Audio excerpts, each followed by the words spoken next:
Tamim al-Dari, who had embraced Islam, he used to be a Christian, embraced Islam, an Arab. He got up and he said, we were in a ship and a huge storm hit us. And we were lost until our ship reached an island. We entered the island. He says, a beast came to us on this island. It had so much hair on it that we could not tell the front from its back. Which was its head, which was its tail. We didn't know. And we said, Waylaki ma anti. Woe to you, what are you? Never seen a creature like you before. And she spoke. The beast said, Ana al-Jassasa. They said, Wama al-Jassasa? What is this al-Jassasa? And then the beast said, Ayyuha al-Qawm, people. Intaliqu ila hadha al-rajul fi ad-dayr. Come to this man who is waiting for you in a dayr. A dayr was known in those days as being like a place where people used to worship. And he said, there is a man who is waiting for your news anxiously. They said, we ran away from the beast immediately thinking it was a jinn. We entered this hut that was set for worship.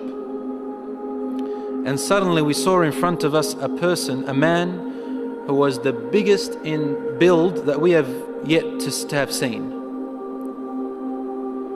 His arms were wrapped to his neck with chains like this. And his head and arms were also chained together to his knees, to his legs, like this. So you can just look up, and he's chained up really well, couldn't move. We said, what are you? And he said, you are able to hurt me because I'm chained up. So it's my right to ask, who are you first? They said, very well.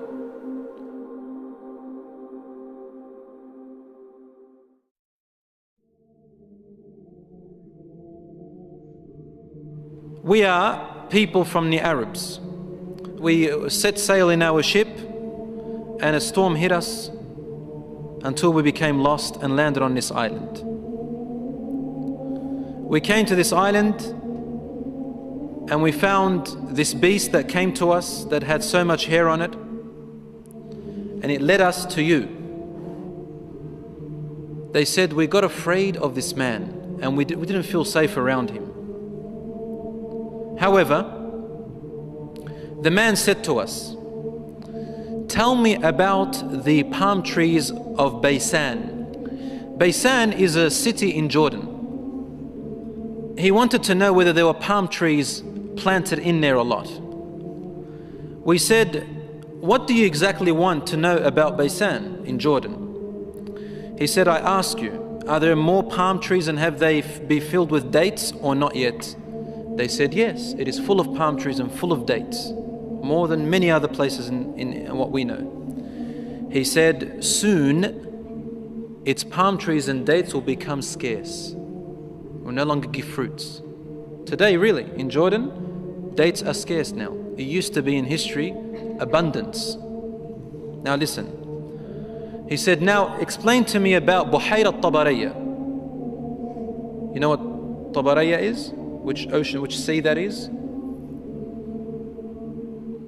Okay, the Tabariyya Sea. It's also close to Sham. They said, what do you want to know about it? He said, does it have water in it? They said, yes, there's lots of water. He said, soon its water is going to go away. It's not going to exist anymore. And truly today, the water has gone drier than before. Then he asked them, he said, tell me about Zaghar fountain. Zaghar fountain, probably about 3 days journey if you wanted to walk away from Jerusalem, Bayt al-Maqdis, that's where that fountain is. So basically in what we call Israel today. They said, what do you want to know about this fountain? He said, well, is there a large fountain and do people plant a lot of vegetation around it and it gives a lot of water yet? They said, yes, it's got a lot of water and its people plant a lot. Tell me about a prophet who is ummi, who is illiterate, cannot read or write. What has he done? They said he has come out in Mecca and now he lives in Yathrib, in Medina. He asked them, have his people fought him? They said yes. He said, what did he do? They said he was driven out by his own people. But he went to another Arab, the Yathrib people and those who embraced Islam with him, and they obeyed him. This man said to them, really? Has that really happened? They said yes. He said, أَمَا إِنَّ ذَاكَ خَيْرٌ لَهُمْ أَن يُطِيعُوهُ. He said, behold, it is better for those people who obey him to keep on obeying him. He's actually supporting the Prophet ﷺ. وَإِنِّي مُخْبِرُكُمْ عَنِّي. Now I'm going to tell you about myself. إِنِّي أَنَا الْمَسِيحِ. I am Christ. Isa alayhi salam. وَإِنِّي أُوشَكُ أَن يُؤْذَنَ لِي فِي الْخُرُوجِ فَأَخْرُجْ. He said, now very soon, based on the signs you've showed me, I'm going to be given permission to leave and I'm going to come out. فَأَسِيرُ فِي الْأَرْضِ. I will walk throughout the land. فَلَا أَدَعْ قَرْيَةً إِلَّا هَبَطْتُهَا فِي 40 لَيْلَةً. He said, there wouldn't be a village or a city or a place on earth except that I would have reached it, all in 40 days. The whole world in 40 days.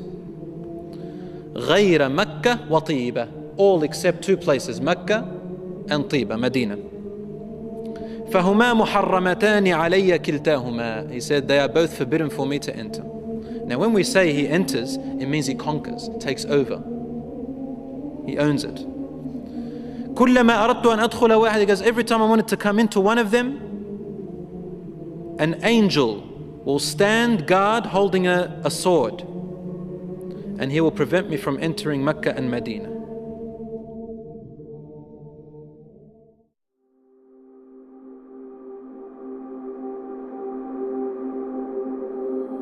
Rasul sallallahu alayhi wa sallam started grabbing his stick and sort of, he put it close to his hip, sallallahu alayhi wa sallam. And then he began to bang, to hit the ground with it, like this. But he was sort of tense, sallallahu alayhi wa sallam. Something very important. He was really tense about it. And he hit the floor and he said, أَلَا هَذِهِ طِيبَةٌ. Behold everyone, this is Tiba. Meaning he's pointing, this is Medina. He's in Medina, he's saying, this is Tiba, which you are in right now.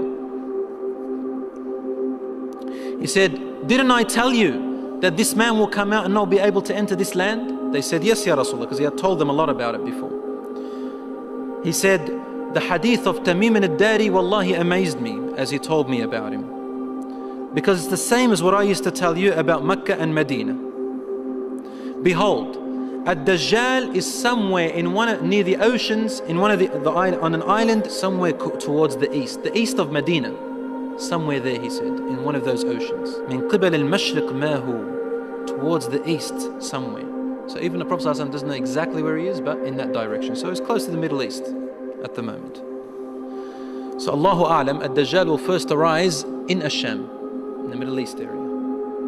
Which gives a lot of, sense that the Jews will be the first to follow him because they are waiting for their Messiah to come. They don't believe that Isa alayhi salam was it. And they don't want to accept Muhammad sallallahu alayhi wa sallam. So they'll be the first to follow Dajjal. They say he is the real Isa. As for the Christians, they believe in the coming of Isa alayhi salam. Because they've mixed up their scriptures, they will think that this is the man.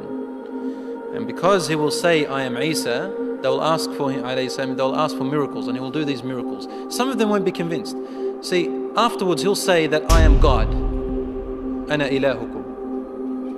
And then they'll say, what proof do you have? He said, only God can raise the dead. He said, okay, what if I raise your parents from the dead? They said, yes, we'll believe you're God. So he will be able to get the jinns, the shayateen, to work for him, and he will raise them to become, to look like their parents, and they will speak to them. And so the people, non-Muslim people and the weak Muslims will follow him.